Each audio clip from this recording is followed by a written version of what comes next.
Ahora sí, vamos a saludar con nuestro tercer invitado. Le damos la cordial bienvenida al ingeniero Richard Intriago.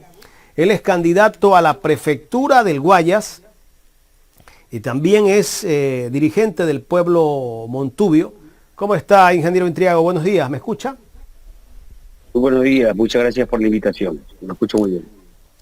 Excelente. A ver, ingeniero Richard Intriago, para entrar directo al tema, primero vamos con la acusación que hace el ministro de Agricultura, que dice que usted se ha apropiado de fertilizantes del ministerio. Justamente la semana pasada vi que usted que estaba arrecho, dijo, por todo lo que le ha dicho el ministro. Sí, bueno, primero, yo soy dirigente de los Montubios en particular, que es una organización diferente. Soy dirigente del Movimiento Nacional Campesino. Y eso incluye montubios indígenas, amazónicos, afroecuatorianos. Solo correcto. Un detallito para aclarar. Segundo, a ver, el ministro de Agricultura, yo estuve ya en el mismo medio de comunicación donde él vertió todas estas infamias y he puesto todas las pruebas por escrito de todo lo que ha dicho. Todo es mentira. Está muy mal asesorado, es muy ignorante o tiene una maldad enorme este ministro. Y yo acabo de desmentir todo lo que él ha dicho. Primero, esos fertilizantes que están en la sede del Movimiento Nacional Campesino, los dejó botados el Ministerio de Agricultura hace casi un año atrás. Y los deja botados sin entregar a nadie, ni siquiera a mí, como responsabilidad para que se pueda cuidar. O sea, simplemente fueron, nos dejaron botados y luego venimos por ellos. Nosotros, yo lo que esperaba de ustedes tienen que hacer de guardias allí para cuidar esos fertilizantes. Así es, pero nunca nos dijeron ni verbalmente que los cuidáramos, simplemente nos fueron a entregar ahí, porque ese es un predio del Ministerio de Agricultura aún legalmente, y que no habían otros espacios donde colocarlo, porque eran tanques grandes, donde no tenían donde colocarlos. En el centro de Guayaquil, que queda el ministerio, no hay espacio, tenían que ocupar el parqueadero y eso no les permitía, hasta lo que yo escuché cuando los dejaron ahí. Efectivamente, eso iba a ser entregado a pequeños y medianos productores, entonces nosotros dijimos en algún momento, obviamente nuestras organizaciones van a aplicar para que se les entregue lo que sea necesario. Los dejaron votados. Yo lo que esperaba, lo mínimo que esperaba de este ministro, es que este ministro agradezca que hemos estado cuidando y protegiendo eso sin ser nuestra responsabilidad, y que están todos los litros de fertilizante que dejaron en algún momento, aún se encuentran en la sede. Entonces, pero no fue así, al contrario, después que nosotros denunciamos, porque yo después de tanta insistencia verbal, tuve que poner un escrito diciéndole ¿hasta cuándo?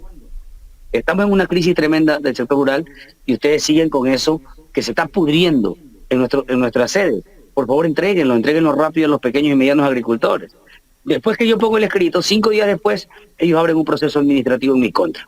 O sea, digo, ¿pero qué les ocurre? Yo les acabo de dar el aviso de que por su burocracia, por su ineficiencia, por su irresponsabilidad, se va a dañar una cantidad de fertilizantes que nos sirva a nosotros, y ustedes encima me abren un proceso administrativo. O sea, esto es una locura. He dicho, los pájaros disparando a las escopetas.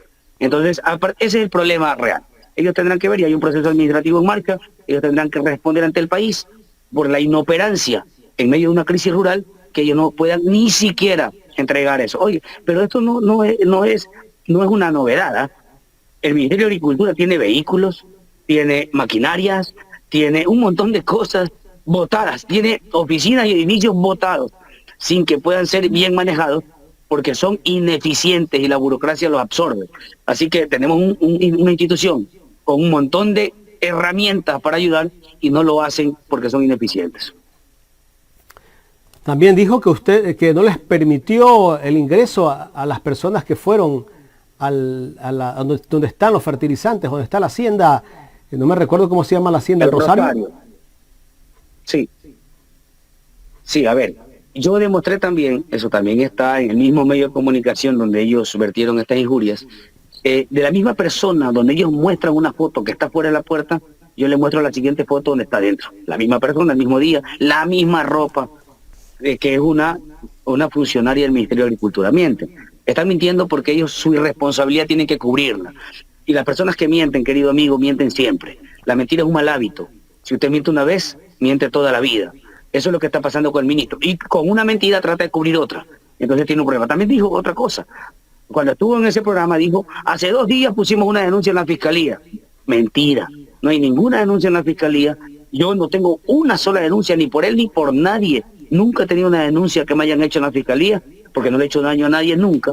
Y él también mintió sobre eso. O sea, miren, realmente esto, yo creo que este ministro llegó a su tope máximo en términos de no poder ejecutar ninguna política pública, tratar de insultar a los dirigentes sociales y tratar de cubrir sus errores en medio de mentiras y un montón de cosas que vertió en estos programas.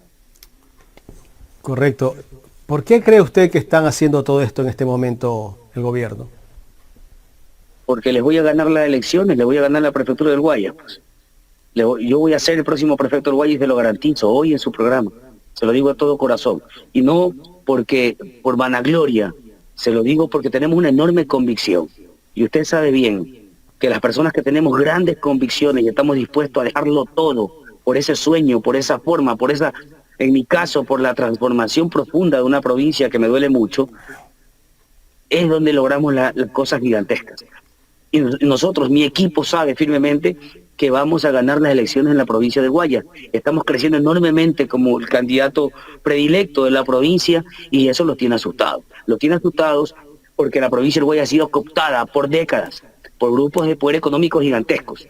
Y le tienen miedo a que un campesino o un montubio como yo vaya a llegar al poder. Eso le tienen miedo. Le tienen miedo a que una persona sencilla llegue al poder. ¿Por qué? ¿Por qué atacan a una persona sencilla? Yo soy una persona humilde. Yo vengo del trabajo de mi familia.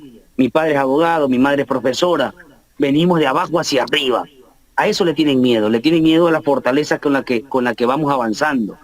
Pero no soy un simple montubio campesino, también le tienen miedo a mi profesión. Yo soy ingeniero agropecuario, soy PhD en agroecología, soy docente universitario. Somos una potencia, pero ¿por qué no? ¿Por qué no podemos ser la gente pobre? ¿Por qué la gente del pueblo no puede aspirar a grandes cosas? A eso le tienen miedo y les vamos a ganar las elecciones. Ingeniero Intriago, usted hasta hace algunos meses, yo me recuerdo que en el mes de junio, que fueron las protestas, usted no participó en las protestas. Usted dijo que había que buscar el diálogo. ¿Hasta ahí usted como que estaba cercano al gobierno o no es así? Estuvimos, no yo, mi organización junto conmigo a la cabeza, estuvimos cercanos a la gente, no al gobierno. Este gobierno nunca nos ha interesado. Si no, usted muéstreme alguna publicación que yo he hecho o alguna vez que me he manifestado diciendo que este gobierno es bueno, que este gobierno hace bien las cosas. Nunca lo hemos hecho, nunca. No existe nada de eso. Lo que sí estuvimos es cercano a la gente, porque hoy hay paralizaciones que afectan a la ciudadanía y no afectan al gobierno nacional. Hay que dirigir bien las paralizaciones. Si usted quiere hacer yo lo digo porque algunos dirigentes de otras organizaciones como que decían que usted estaba cerca al gobierno, pero no es así, usted lo está desmintiendo. Los dirigentes se molestaron porque nosotros no participamos en la paralización de junio. Y no participamos y dijimos que era un error el cerrar las carreteras sin permitir el acceso a la medicina, gente que iba de urgencia a los hospitales, gente que el alimento que comenzó a escasearse en las ciudades y que iba a haber un caos social. O sea, es un absurdo. Para nosotros fue un absurdo una paralización, porque eso tiene que ir dirigido contra el gobierno, no contra las personas. Pues.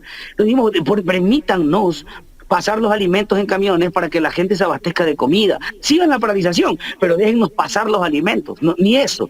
Entonces, obviamente, vamos a ponernos en contra de eso. Y los dirigentes que estaban al frente, que yo sé cuáles son sus fines, cuáles son sus intereses personales, y lo conozco bien, porque conozco al dirigente que está al frente de la movilización, obviamente se molestan porque nosotros no apoyamos una paralización absurda. Nunca lo haremos. Y eso no significa que no lucharemos. Seguimos luchando. Hace el 28 de septiembre salimos en una marcha en Guayaquil que se denominó la Marcha de los Indignados. Y vamos a seguir haciendo la Marcha de los Indignados contra un gobierno que no da pie con bola. Pero eso no significa que tengamos que apoyar cualquier locura que se le ocurra a un dirigente, sea indígena o no sea indígena, que quiera afectar a la ciudadanía. Bueno, ¿cómo ve la realidad usted del agroecuatoriano en este momento? El presidente de la República dice que es el gobierno que más está invirtiendo en todos los frentes en este momento. Lo dijo justamente el fin de semana en la sesión solemne del municipio de Guayaquil. Yo puedo definir este gobierno en dos palabras. Mentiroso y burocrático. No, este gobierno no ha podido crear un sistema, una forma, una metodología o una política pública nacional que nos dé tranquilidad al país. No ha podido. Y no ha podido porque esta es una torta que se han repartido entre todos los ministros. A cada cual le tocó un pedazo del pastel. ¿Y qué es lo que dicen los ministros, como este ministro de Agricultura? Lleve lo que pueda antes que lo saquen. Haga lo que pueda, haga los negocios que pueda, haga los acuerdos que puedan. Salga lleno, porque lo van a sacar pronto. Entonces, esa es la mentalidad obstruida, absurda, de los diferentes ministros, de muchos de los ministros, no todos tal vez, no puedo meter a todos en un solo saco porque no los conozco a todos, pero de muchos ministros y de los funcionarios de este gobierno. Este gobierno está sin dirección, está sin timón, está sin capitán. O sea, nadie da la dirección de qué hacer, hacia dónde ir. Tenemos problemas gravísimos de inseguridad y de falta de empleo. Dos problemas que nos han atacado enormemente al país. Inseguridad y falta de empleo. Y todavía este gobierno no tiene una sola idea de cómo resolver el problema. Pero te digo que en 100 días lo iba a resolver. Un montón de promesas falsas para el sector agropecuario. Hablamos del precio del arroz, por ejemplo, que después se cumplió a medias, después de una serie de paralizaciones que nosotros tuvimos que participar. Estamos hablando de una ausencia de política pública que logre resolver nuestros problemas.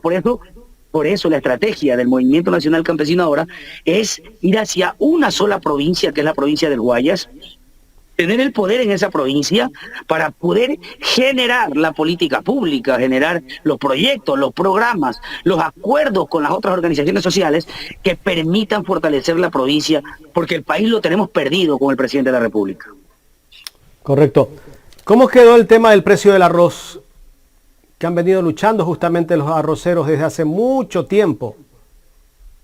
Esa lucha es nuestra también. Nosotros somos los que hemos estado liderando, con otra dirigencia obviamente, la lucha del precio de sustentación del arroz, que va a $35.50 la saca, pero no se cumple.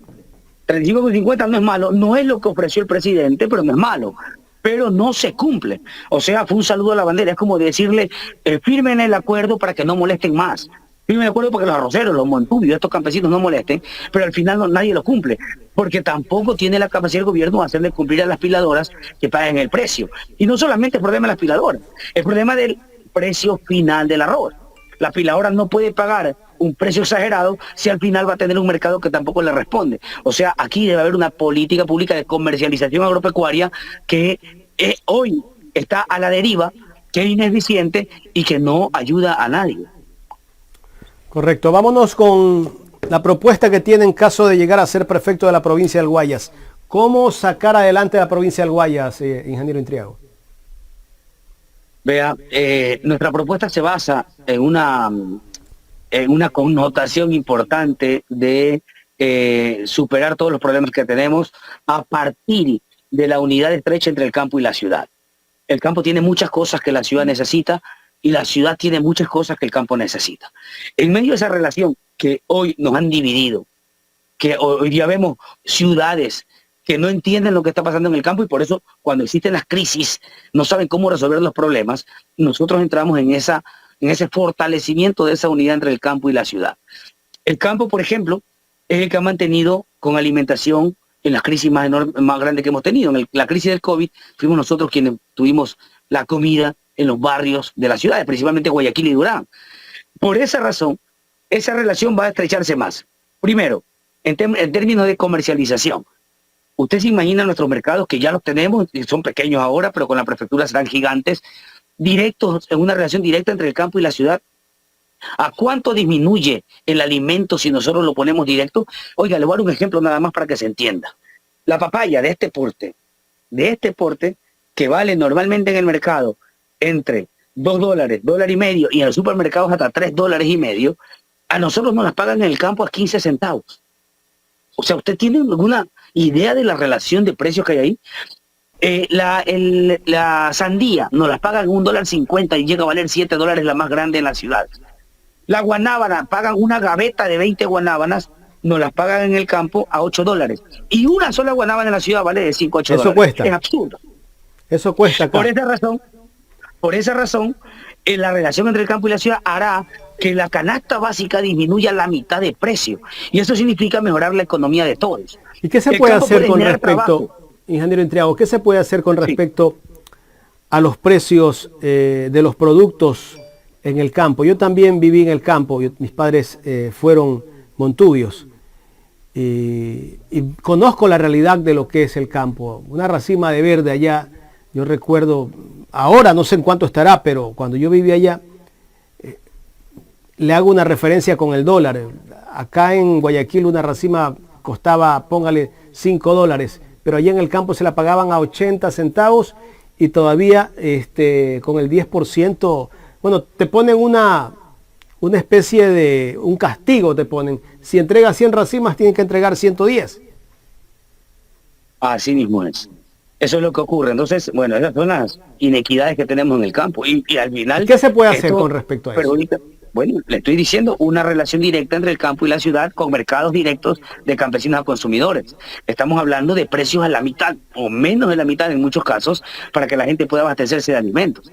O sea, ya nosotros lo hacemos. Tenemos alrededor de 4 o 5 mercados en todo el país que funcionan directo al consumidor, pero son demasiado pequeños, porque han sido creados con nuestra energía, desde nuestras fuerzas. Pero con la prefectura de Guayas, las cosas cambian porque podemos establecer toda una relación de mercado. Estamos hablando que el campo será más feliz, la gente en el campo tendrá recursos y la gente en la ciudad podrá mejorar su economía y su alimentación. Pero no solamente eso, también podemos generar empleo. Vamos a crear industrias rurales gigantescas puestas en Guayaquil y en Durán para generar miles de plazas de empleo que puedan abastecer alimentos al país y también para exportar con marcas propias. O sea, esa relación es importantísima. Si nosotros nos descuidamos de que somos una sola provincia, es donde padecemos, es donde vienen los problemas más grandes. Correcto.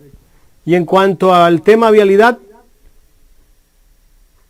Vea, la vialidad primero hay que revisar todo lo que está pasando, ¿no? Porque nosotros somos campeones para pagar peajes, peajes eternos, en carreteras que no es que nos dan muchos beneficios como los que se promueven cuando empiezan las concesiones, ¿no? Entonces vamos a revisar todos esos contratos, a ver qué es lo que ha ocurrido. Vamos a revisar a ver si hay renovación, por qué habría renovación y a dónde se van a hacer las carreteras que hacen falta. Todas las carreteras que hacen falta son principalmente para los recintos donde existe la gente más pobre. Ahí nunca hacen carretera. Las carreteras principalmente secundarias, no las hacen, porque ahí no está el compadre o la comadre del prefecto que vive al final del camino. Si usted se da cuenta, dése cuenta, cada vez que hay una carretera secundaria en buen estado, pregunte quién vive al fondo. Y obviamente al fondo va a vivir un gran hacendado que ha sido compadre o comadre del prefecto o prefecto actual. Por esa razón vamos a hacer carreteras donde la gente realmente necesita, en los sectores donde hay más población y donde se produce más alimento. Esas son las dos características importantes para hacer las carreteras. Correcto, estamos dialogando con el ingeniero Richard Intriago, candidato a la prefectura del Guayas. En cuanto al tema del dragado del río Guayas, que esa obra se supone que ya está por empezar, pero lamentablemente vemos que hay retrasos. La prefecta anunció hace poco, con bombos y platillos, que ya en octubre empezaba el dragado del río Guayas, pero al parecer va a haber retraso. ¿Qué respuesta tiene usted con respecto a esta obra? Primero que hay que entender que la prefecta no puede hacer campaña con fondos públicos. Claro, eso es obviamente está en una ventaja enorme, porque con fondos públicos está haciendo obras ahora se le ocurrió hacer obras después de 2 años que no las ha hecho, y está llegando al campo a hacer campaña porque está en todos los eventos, todas las fiestas, y eso no es dable en una democracia sana, ¿no? Segundo, que el tema del dragado, desde la misma ignorancia que tienen por todo el tema ecológico y por todo el tema agropecuario, están cometiendo un error enorme con el dragado, pero no creo que sea un error per se. Yo creo que es un error que está dejando bastantes millones de dólares a alguien, porque hacer el dragado no está mal, está bien, pero eso tiene que ir acompañado de todo un trabajo ecológico para que no vuelva a ocurrir. ¿Qué es el dragado? El dragado es sacar los sedimentos del río, es poder sacar la sedimentación que ha hecho que la cota sea cada vez menor de agua en el río. O sea, profundizar el agua. El problema es de dónde sale ese sedimento.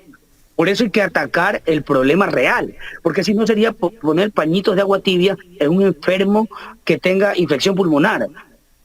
Porque el problema de la sedimentación es que se han deforestado las cuencas hidrográficas. Arriba es el problema.